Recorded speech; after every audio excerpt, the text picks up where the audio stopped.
하나님의 말씀 사무엘하 6장입니다. 사무엘하 6장 12절 말씀부터 19절 말씀까지 보겠습니다. 사무엘하 6장 12절 말씀부터 19절 말씀까지입니다.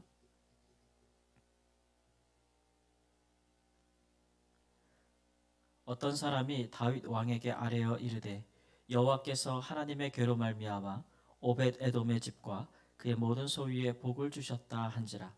다윗이 가서 하나님의 괴를 기쁨으로 메고 오벳 에돔의 집에서 다윗 성으로 올라갈새 여호와의 괴를 맨 사람들이 6걸음을 가매 다윗이 소와 살찐 송아지로 제사를 드리고 다윗이 여호와 앞에서 힘을 다하여 춤을 추는데 그때에 다윗이 배 에봇을 입었더라. 다윗과 온 이스라엘 족속이 즐거이 환호하며 나팔을 불고 여호와의 궤를 메어 오니라. 여호와의 궤가 다윗 성으로 들어올 때에 사울의 딸 미갈이 창으로 내다보다가 다윗 왕이 여호와 앞에서 뛰놀며 춤추는 것을 보고 심중에 그를 업신여기니라. 여호와의 궤를 메고 들어가서 다윗이 그것을 위하여 친 장막 가운데 그 준비한 자리에 그것을 두매 다윗이 번제와 화목제를 여호와 앞에 드리니라. 다윗이 번제와 화목제를 드리기를 마치고 만군의 여호와의 이름으로 백성에게 축복하고 모든 백성 곧 이스라엘 무리에게 남녀를 막론하고 떡 한 개와 고기 한 조각과 건포도 떡 한 덩이씩 나누어 주매 모든 백성이 각기 집으로 돌아가니라. 아멘. 다윗이 하나님의 궤를 처음 옮기고자 했을 때에 예루살렘 다윗의 시온 산성으로 옮기고자 했을 때에 법궤를 옮기는 규례를 따르지 아니하여서 그는 실패했죠. 하나님께서 하나님의 거룩함을 나타내기 위해서 레위인 자손 중에서도 고핫 자손들을 명하여 그 법궤를 보지 아니하고 덮개로 덮고 그 궤의 맨 채로 어깨의 맨 채로 이동할 것을 말씀하셨는데 다윗이 자신의 왕국을 견고히 하려는 마음 여호와의 법궤를 예루살렘으로 들여놓으면 이제 자신의 왕국이 여호와로 인하여서 대외적으로 이제 굳건히 섰다.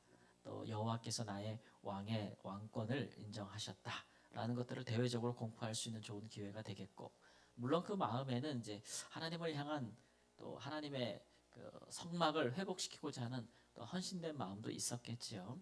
그러나 하나님을 위한 순전한 마음이라면 하나님의 법궤를 옮길 때에 그 규례를 잘 지켰어야만 하는데 군인들과 함께 더불어 그렇게 논의하고 졸속하게 함으로써 그것이 그 법궤 옆에서 행하던 자 우사라는 사람이 법궤를 붙잡음으로 그가 죽임을 당했습니다.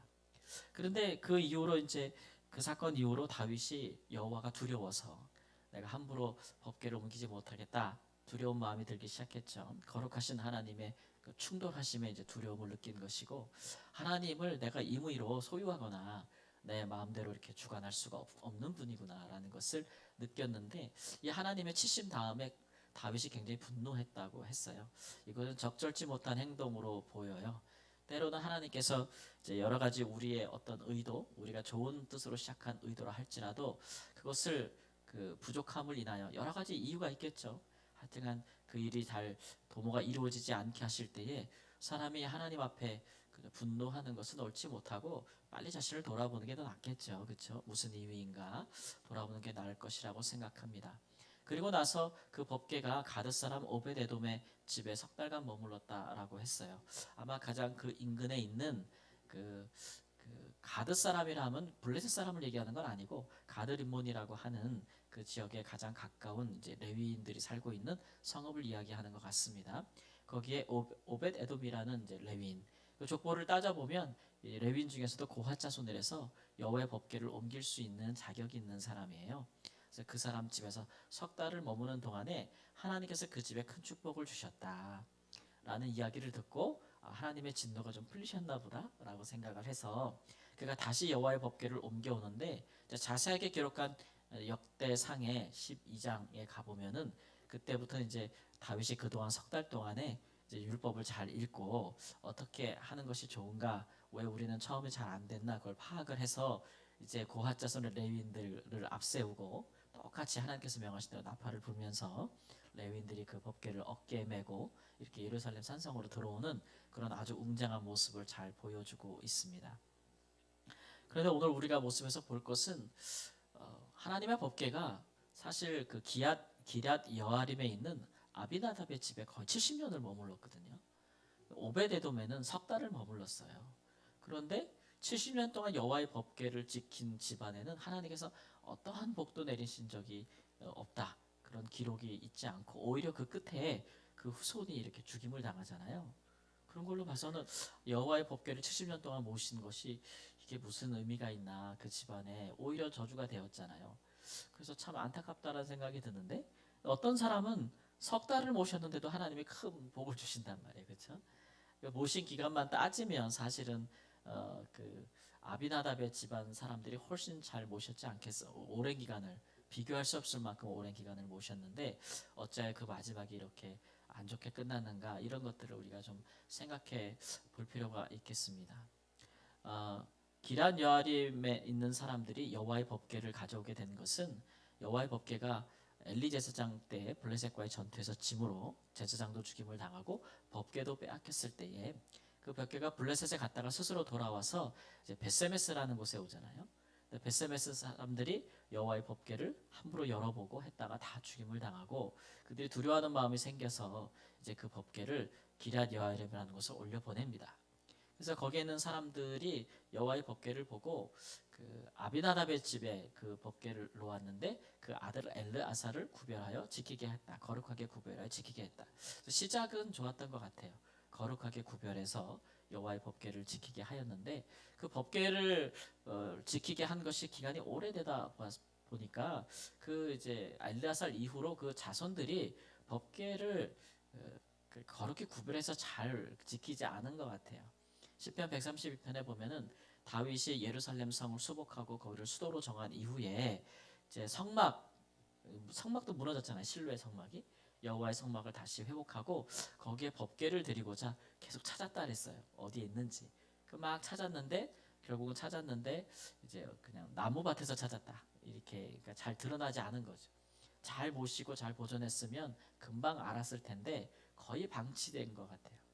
들판 같은데 이렇게 나무밭에 방치가 됐다. 이런 얘기는 아비나답의 집의 후손들이 여호와의 법궤를 오래 모시면서 마음을 다해 잘 지키지 못했다라는 것을 좀 알 수 있는 것 같고, 그렇게 여호와의 그 법궤를 소홀히 대했으니까 우사가 그렇게 그 소들이 비틀거릴 때에 법궤를 자기 입으로 붙잡는 것도 마음에 그 하나님의 법궤에 대한 어떤 뭐 경외함, 두려움, 또는 거룩하신 하나님, 사실 제사장조차도 가까이 할 수 없는 법궤잖아요. 근데 그런 마음들이 없었던 거예요. 마치 미갈이 사울의 그 다윗에 대해서 업심여기는 것처럼 우사가 하나님의 법궤에 대해서 그렇게 존중하는 마음, 그런 마음들이 갖고 있지 않았다라는 것을 볼 수가 있어서 그 일로 인해서 오래 모시기는 하였어도 그가 주관 관리는 하였지만 그 일에 하나님 앞에서 인정받지 못할 수밖에 없는 그런 상황이었던 것 같아요. 그러니까 단순히 여호와의 법궤를 그냥 그 순간에 손 댄 것만으로만 이야기하기보다는 그 쭉 긴 기간 동안에 이 가정이, 이 가문이 여호와의 법궤를 모신 것으로 인해서 복을 받지 못했다.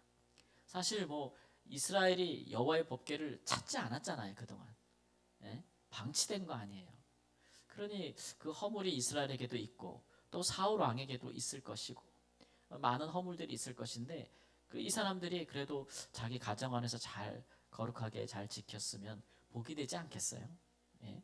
하나님께서 복을 주시지 않겠어요? 그런데 이렇게까지 마무리가 되는 거 보면 그들이 그 일로 인하여 상급을 얻지 못했다라는 것을 볼 수가 있어요. 반면에 오베데돔은 다윗조차도 두려워서 여호와의 법궤를 옮기기를 포기하잖아요.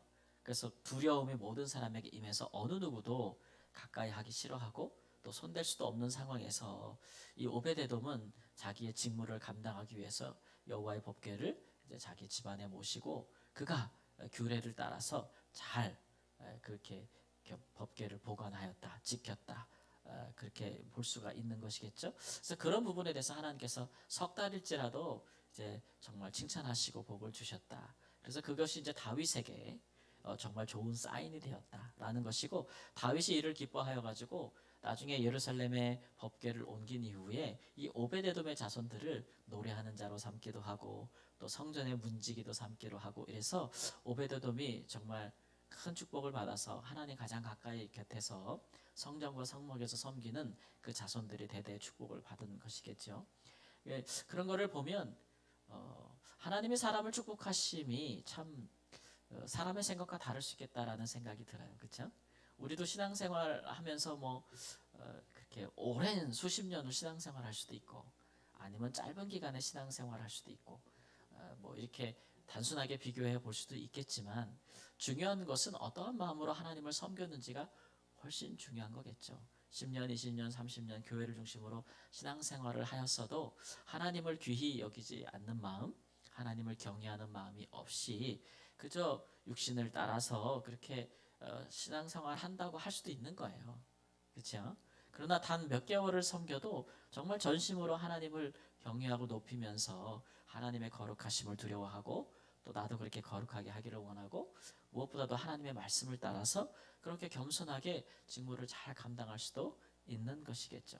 그러니까 하나님께서 어떠한 사람을 귀히 보시는가라는 것들을 우리가 좀, 하나님께서 사람을 판단하시는 기준들을 살펴볼 필요가 있겠습니다. 우리가 신앙생활을 오래 한 만큼 사실은 그에 합당한 경건이 있어야 될 것이고, 또 신앙생활의 연수만큼이나 성숙한 자의 모습이 있어야 할 것이고, 또 믿음도 깊어져야 할 것이고, 또 그리스도의 성품도 닮아야 할 것이고, 여러모로 우리 모든 자세들이 그렇지 못한 분들에게 모범이 돼야 되는데, 신앙생활을 오래 하여도 믿음에 이르지 못하거나 경건에 이르지 못하는 경우도 있어요. 그런 때는 정말 안타깝죠, 그죠?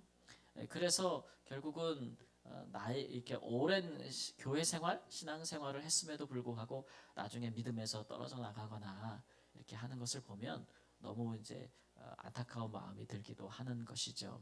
그래서 중요한 것은 어떤 마음으로 하나님을 섬기느냐가 훨씬 더 이제 중요한 것이라고 할 수가 있겠습니다. 이렇게 한 가정, 한 사람이 하나님의 말씀과 규례를 따라서 하나님을 잘 섬기는 것이 결국은 온 나라에 복이 되는 것을 볼 수가 있잖아요.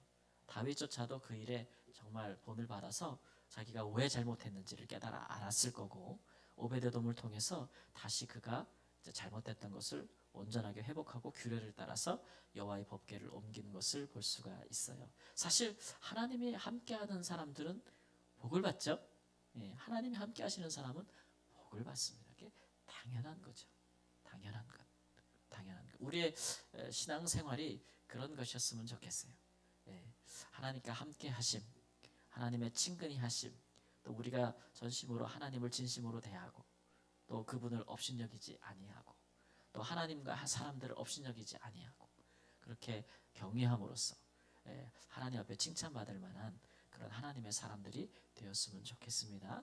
우리의 신앙생활하는 것이 우리와 우리 자손들에게 큰 유익이 되는 그런 놀라운 은혜가 있기를 우리 주 예수님의 이름으로 축원합니다. 아멘. 기도합니다.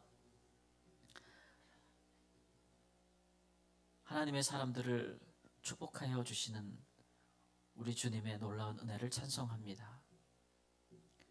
하나님을 경외하며 또 하나님의 거룩하심 같이 또 거룩하기를 원하고, 그 마음에 하나님을 업신여기지 아니하며 또 주의 이름을 만유리 여기지 아니하고 주의 이름을 망령되이 일컬지 아니하며 순전한 마음으로 주님을 높이는 자들을 귀히 보시는 줄을 믿습니다.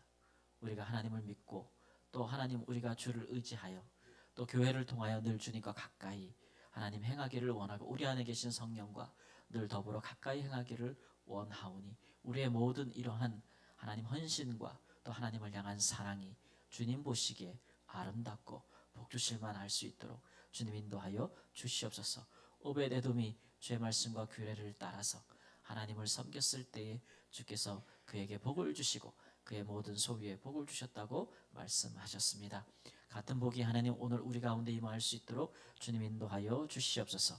하나님을 높이고 경외하고 신앙하는 것이 하나님 우리에게 참 잘하는 일이라 하나님이 기뻐하시고 주께서 보실 때에 큰 축복을 더하여 주실 만한 아름다운 일들이 될 수 있도록 주님 인도해 주시기를 주 앞에 기도합니다. 그러므로 우리 성함교회는 믿음에 있어서 하나님 앞에 부요하고 또 거룩함과 주를 높임에 있어서 하나님께 인정받는 교회가 될 수 있도록 주님 인도하여 주시옵소서. 주를 위한 우리의 모든 도모들이 하나님 참으로 하나님 앞에 인정받고 주께서 하나님 사랑하실 만한 모습들이 될 수 있도록 인도하여 주옵소서. 하나님 주를 높인다 하며 행하는 모든 일들이 실제로는 하나님 사람을 위한 일이 되어서 하나님이 보시고도 기뻐하지도 아니하고 축복하지도 않는 그런 일들이 있지 아니하도록 주님 인도해 주시기를 원합니다. 우리를 새롭게 하여 주시옵시고 온 교회를 통해서 온 주의 성도들의 가정이 다 하나님을 경외하는 가정으로 큰 축복을 얻을 수 있도록 주님 인도하여 주옵소서.